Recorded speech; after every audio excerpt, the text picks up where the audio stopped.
ہم حرام کا مال کما کے اپنے بچوں کو کھلا کے اور ان سے پھر وفا کی جو ہے وہ امید رکھتے ہیں. کیسے ممکن ہے؟ ایک پاک چیز تم نے ان کو کھلائی ہی نہیں ہے. ڈائریکٹ تار لگا کے جو ہے وہ اے سی چلایا ہوا ہے, ملاوٹ والی چیزیں بیچ کے جو ہے اس کے لیے دودھ جو ہے وہ آ رہا ہے. کیسے توقع رکھ سکتے ہیں کل کو تمہارے لیے وہ لائل ہوگا, تمہارا تابع دار ہوگا؟ یہ جو ہم کہانیاں پڑھتے ہیں نا, ہم رشوتوں کے پیسے لے کے, جی کیا کرتا ہے لڑکا سرکاری ملازم ہے جی, تنخواہ کسی تنخواہ تو 40,000 ہے جی, لیکن ھذا من فضل ربی بہت ہے, اللہ کا فضل بہت ہے اس کے. معاذ اللہ ثم معاذ اللہ ہم اس ناپاک چیز کو جو ہے وہ جس کے بارے میں کہا گیا ہے لینے اور دینے والا دونوں جہنمی ہیں, ان کو جو ہے وہ ہم جو ہے وہ کہہ رہے ہیں کہ یہ اللہ کا فضل ہے, یہ اللہ کے احکامات کا استہزاء مذاق اڑانے کے مترادف ہے. اور پھر ہم نے یہی چیز جو ہے وہ اپنے پلے باندھ لی ہوئی ہے. ہم آنے والے پیسے کو سمجھتے ہی نہیں ہیں کہ یہ حلال ہے یا حرام ہے, ہم سورس اس کا دیکھتے ہی نہیں ہیں. حرام کھلا کے پھر ناپاک سے پاک کی امید کیسے رکھی جا سکتی ہے؟ ان بچوں سے جن کو حلال نہیں کھلایا, حرام کھلایا, حرام کے پیسوں سے پلے بڑے, کیسے وفا کی امید رکھ سکتے ہو؟ اس کا جواب تمہیں دینا ہے, بچوں کو نہیں دینا. تمہاری کفالت میں ہے وہ. ہاں, جس وقت وہ بالغ ہو جائیں, ان کو اس جو وہ سن شعور میں پہنچ جائیں, ان کو پتہ چل جائے صحیح کا اور درست کا اور غلط کا, تب جو وہ ذمہ داری تمہاری ختم ہوتی ہے. نہیں تو انہوں نے کہنا ہمیں تو جو کھلایا یہ باپ نے کھلایا, اس سے پوچھنے کیا ہے. کتنے قصے, کتنی کہانیاں ہم پڑھ چکے ہیں کہ اولاد نے ماں باپ کو گولی مار دی جائیداد کی خاطر. یہ جائیداد جس کو ہم اکٹھا کرتے رہتے ہیں, اسی جائیداد کی خاطر اولاد اٹھتی ہے, گولی مار دیتی ہے. اور وہی اولاد جو ہے باپ کو سب سے پہلے نکال کے جو ہے وہ ڈیوڑی میں بٹھا دیتی ہے, باہر بٹھا دیتی ہے اور ختم کر دیتی ہے. تو جو ڈرتا نہیں ہے آخرت سے, وہ رب سے بھی نہیں ڈرتا. آخرت کا ڈر کیا ہے؟ کہ جس نے مجھے پیدا کیا اس نے کل کو مجھ سے حساب لینا ہے, مجھ سے پوچھنا ہے اس نے کہ ہاں بھی کیا کر کے آئے. ہمیں دنیاوی باسز کی تو بہت فکر ہوتی ہے, اس حقیقی باس کی ہمیں کوئی فکر نہیں ہے, اس اللہ کی کوئی فکر نہیں ہے. آخرت کا ڈر یہ, کچھ بھی کرنے سے پہلے میں سوچوں, میں دیکھوں, میں سمجھوں کہ میرے لیے کیا حکم ہے اور اس حکم کے مطابق اپنی زندگی گزاروں. اب جو تو کوئی ایسا کرتے ہیں جو اس کی پیروی کرتے ہیں قرآن کی اور رب سے آخر غیب میں ڈرتے رہتے ہیں, بس ان کو خوشخبری سنا دیجیے. فبشرہ, بس خوشخبری سنا دیں, بشارت سنا دیں ان کو. کس کی؟ بمغفرۃ, مغفرت کی, بخشش کی جو ہے ان کو سنا دیں کہ اللہ تمہیں بخش دے گا. اور پھر کہا گیا اجر کریم, اجر عزتوں والا, عزتوں والی روزیاں, عزتوں والے بدلے, عزتوں والے مقام جو ہے وہ ہمیں وہاں پہ پھر جو ہے وہ ملیں گے. اور یہ کون کہہ رہا ہے؟ اللہ سبحانہ تعالیٰ ارشاد فرما رہے ہیں. ہمیں اس کے اوپر جو ہے وہ اس بشارت کے اوپر یقین نہیں ہے. یہ یقین ہے کہ ہم وہاں پہ جائیں گے تو ہمیں جو ہے وہ 1000 روپیہ مل جائے گا. انا نحن نحیی الموتى, بے شک ہم ہی مردوں کو زندہ کریں گے. جو پیدا کرنے پہ قادر ہے, کیا وہ دوبارہ پیدا؟ دیکھیے اصل تو روح ہے. روح کس نے ڈالی؟ اللہ سبحانہ تعالیٰ نے. روح اس کی امانت ہے, وہ روز رات کو جب ہم سوتے ہیں وہ لے جاتا ہے. جس کو روکنا ہوتا ہے روک لیتا ہے, جس کو واپس لوٹانا ہوتا ہے لوٹا لیتا ہے, جس کی ابھی اجل نہیں آئی ہوتی. اصل تو روح ہے. یہ جسم تو مٹی کا تھا, پھر مٹی ہو جانا ہے. تو جو مٹی کی چیز کھلونا بنایا تھا, پھر اس کے بعد وہ کھلونا ٹوٹ گیا, کیا دوبارہ نہیں بنایا جا سکتا؟ دوبارہ روح ڈال دی جائے گی اس میں سے. تو بے شک ہم ہی ہیں نحیی الموتى ونکتب, جو مردوں کو زندہ کریں گے, ونکتب, اور ہم لکھا ہوا ہے, ما قدموا, اور ہم لکھ لیتے ہیں, ما قدموا, جو بھیجا آگے تم نے, وآثارہم, اور جو پیچھا چھوڑا تم نے. جو تم کر چکے ہو وہ, اور جو تم نے جو ہے پیچھے چھوڑا جب دنیا سے چلے گئے. فرمایا گیا کہ انسان کی 3 چیزیں جو ہیں وہ باقی رہتی ہیں مرنے کے بعد. ایک, نیک اولاد جو چلی جائے تو اس کے بعد جو ہے وہ دعائیں کرتی رہے. دوسرا, علم, جو علم وہ پھیلا جائے اور پھر اس کا کریڈٹ اس کو ملتا جائے. اور تیسرا وہ صدقہ جاریہ, جو صدقہ جاریہ جو اس کے لیے کھلا ہوا ہو اور اس کے لیے کنٹریبیوٹ کرتا رہے. یہ ہے. باقی سب کچھ یہاں پہ ہم جس لباس میں آئے تھے اسی لباس میں جا رہے ہیں آگے. نہ آتے وقت ہمارے ہاتھ میں کچھ تھا, نہ جاتے ہوئے ہمارے ہاتھ میں کچھ ہے. وہ روح ہے, اسی روح کو جو ہے وہ اللہ نے سزا دینی ہے, اسی روح کو جو اللہ نے جو ہے وہ جزا دینی ہے. جسم تو اللہ جس طرح کا چاہے, جیسے چاہے وہ بنا دے. پہلے لوگوں کے قد کاٹ کیا تھے, اب لوگوں کے قد کاٹ کیا ہیں, وہ تو اس کی مرضی ہے. کھلونا جس طرح چاہے گا وہ بنا دے گا. کھلونا اس نے مٹی سے بنایا, وہ کھلونا جو ہے وہ ٹوٹ بھی جائے گا. روح تو اسی کے پاس رہنی ہے نا, اسی روح کو اصل میں جو ہے وہ سزا دینی ہے. تو جو بھیجا آگے, جو بھیجتے ہیں آگے, اور جو بھیجتے ہیں چھوڑ جاتے ہیں پیچھے. اثارہم, اثار, جو بھی کوئی نیکی کی, جو بھی نیکی کی. اگر اللہ نشانی بھولنا چاہتا، آثار بھولنا چاہتا تو تمہارے قدموں کے نشان بھول جاتا جو تم چلتے ہو، اور اس کے فوراً بعد ہوا اس کو جو ہے وہ ختم کر دیتی ہے۔ اللہ کو تو وہ نشان بھی یاد ہے۔ یہ نشان کی بات کہاں سے آئی کہ بنو سلمہ جو ہے وہ جب مسجد نبی کے ارد گرد جو ہے وہ کچھ گھر خالی ہوئے تو انہوں نے پلان کیا۔ بنو سلمہ کا علاقہ اگر آپ دیکھیں تو وہ علاقہ ہے جہاں پہ قبلتین مسجد ہے غالباً، کہ وہ علاقہ بنو سلمہ کا علاقہ کہلاتا ہے، تو وہ تھوڑا سا ہٹ کے ہے، تو انہوں نے سوچا ہم بھی یہاں پہ آ جائیں، مسجد نبی کے قریب آ کے رہ لیں۔ تو رسول اللہ صلی اللہ علیہ وآلہ وسلم کو پتہ چلا تو آپ نے پوچھا میں نے یہ سنا تم یہاں آنے کا ارادہ رکھتے ہو؟ تو انہوں نے کہا ہاں ہم ایسے سوچ رہے ہیں۔ انہوں نے کہا دیکھو تم آتے ہو، تمہارے قدموں کے نشان، جتنے قدم زیادہ چل کے آتے ہو اتنا ثواب تمہیں زیادہ ملتا ہے، اتنے اللہ سبحانہ تعالیٰ جو ہے وہ تمہارے لیے نیکیاں زیادہ لکھتا ہے، تو کیوں اپنی نیکیاں جو ہے تم جو ہے وہ کم کرنے آ رہے ہو؟ تو جو کچھ جتنا تم آگے بھیجو گے، جتنا پیچھے چھوڑو گے، ہر چیز ہم لکھ لیتے ہیں۔ مطلب کیا ہوا؟ فَمَن يَعْمَلْ مِثْقَالَ ذَرَّةٍ خَيْرٍ يَرَهُ وَمَن يَعْمَلْ مِثْقَالَ ذَرَّةٍ شَرٍّ يَرَهُ۔ جس نے ذرا برابر نیکی کی ہوگی وہاں پہ اس کو پائے گا، جس نے ذرا برابر برائی کی ہوگی وہ بھی اس کو پائے گا۔ جس نے کسی کو دیکھ کے جو ہے وہ سمائل دے دی، مسکرا دیا، اس کے لیے خلوص اور سنسیریٹی کا اظہار کر دیا، چاہے اس کو فائنینشیل کوئی بینیفٹ نہیں دیا، وہ بھی اس کی بھلائی لکھی گئی۔ اور جس نے کسی دوسرے کو دیکھ کے جو ہے وہ منہ چڑھا لیا، منہ دوسری طرف کر لیا، ماتھے میں سلوٹیں آ گئی، یہ چیز بھی اس کی لکھی گئی۔ تو ہر چیز وہاں پہ نوٹ ہو رہی ہے۔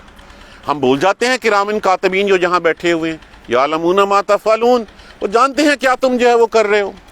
وَكُلَّ شَيْءٍ أَحْصَيْنَاهُ فِي إِمَامٍ مُبِينٍ، اور احصیناہ ہر چیز شمار کر رکھی ہے ہم نے، کس میں؟ امام مبین۔ امام مبین کیا ہے؟ لوح محفوظ، کتاب مکنون، وہ کتاب، نون والقلم وما یسطرون، کہ نون جب قلم کو پیدا کیا اور پیدا کرنے کے بعد کہا لکھ، کیا لکھوں؟ جو ہونے والا لکھ دے۔ کیسے لکھ دے؟ اللہ کی علیم، ان کی صفت کے مطابق جو ہے وہ لکھ دے۔ اللہ جانتا ہے کہ کیا ہو رہا ہے، کیا ہونے والا ہے، کیا ہو چکا ہے۔ علیم فعیل کے وزن کے اوپر ہے، صیغہ مبالغہ ہے، انفینٹی کا صیغہ ہے، کہ اللہ کے علم کی کوئی حد نہیں، ازل سے ابد تک جو ہے وہ علم اس کے پاس ہے۔ جو کچھ ہونا ہے، جیسے ہونا ہے، کس طرح ہونا ہے، ہر چیز اس کے نالج میں ہے۔ تو جو کچھ تم کرو گے، ہر چیز جو ہے وہ اللہ نے شمار کر رکھی ہے، اور اس دن تمہارا پرچہ تمہیں دکھا دیا جائے گا کہ تم کیا کر کے آئے ہو۔ تیاری کرنی ہے ہمیں کہ ہم اپنے ساتھ زادِ راہ کیا لے کے جا رہے ہیں۔ سورہ یاسین جب مرنے کے وقت پڑھتے ہیں تو ہمیں خود پتہ ہونا چاہیے کہ ہم کیا پڑھ رہے ہیں۔ ہم نے صرف ثواب کے لیے رکھ لیا، اس کو کہہ دیا کہ ٹھیک ہے، ہاں ثواب ہوتا ہے، اس سے مشکلیں آسان ہوتی ہیں۔ رسول اللہ صلی اللہ علیہ وسلم نے فرمایا کہ جس نے سورہ یاسین یاد کر لی اور صرف اللہ کی رضا کی خاطر اس کو پڑھتا رہا، اس کی مغفرت ہو گئی۔ کوشش کریں کتنی آیت کریمہ ہیں، ایک پاؤ صورت بھی نہیں بنتی ہے۔ یاد کریں، اور یاد کر کے کوشش کریں کہ ایک دفعہ ضرور ہم پڑھ لیا کریں۔ انشاءاللہ اس کا دوسرا حصہ ریویژن کلاس کا ہم کل پڑھیں گے۔ جزاک اللہ خیر۔ سبحانک اللہم وبحمدک، اشہد ان لا الہ الا انت، استغفرک واتوب الیک۔ اعوذ باللہ من الشیطان الرجیم، بسم اللہ الرحمن الرحیم۔ الحمدللہ رب العالمین، الحمدللہ رب العالمین، الحمدللہ رب العالمین۔ اللہم صلی علی محمد وعلی آل محمد کما صلیت علی ابراہیم وعلی آل ابراہیم انک حمید مجید۔ اللہم بارک علی محمد وعلی آل محمد کما بارکت علی ابراہیم وعلی آل ابراہیم انک حمید مجید۔ ربنا لا تؤاخذنا ان نسینا واخطانا ربنا ولا تحمل علینا اصرا کما حملتہ علی الذین من قبلنا ربنا ولا تحملنا ما لا طاقۃ لنا به واعف عنا واغفر لنا وارحمنا انت مولانا فانصرنا علی القوم الکافرین۔ ربنا لا تزغ قلوبنا بعد إذ هديتنا وهب لنا من لدنك رحمة إنك أنت الوهاب رب اغفر وارحم وأنت خير الراحمين یا رب ارحمہما کما ربیانی صغیرا یا رب ارحمہما کما ربیانی صغیرا یا رب ارحمہما کما ربیانی صغیرا۔ اللہم اغفر لنا وارحمنا، اللہم اغفر لنا وارحمنا، اللہم اغفر لنا وارحمنا۔ ربنا تقبل منا انک انت السمیع العلیم وتب علینا انک انت التواب الرحیم۔ الحمدللہ رب العالمین، آمین یا رب العالمین۔ جزاک اللہ خیر۔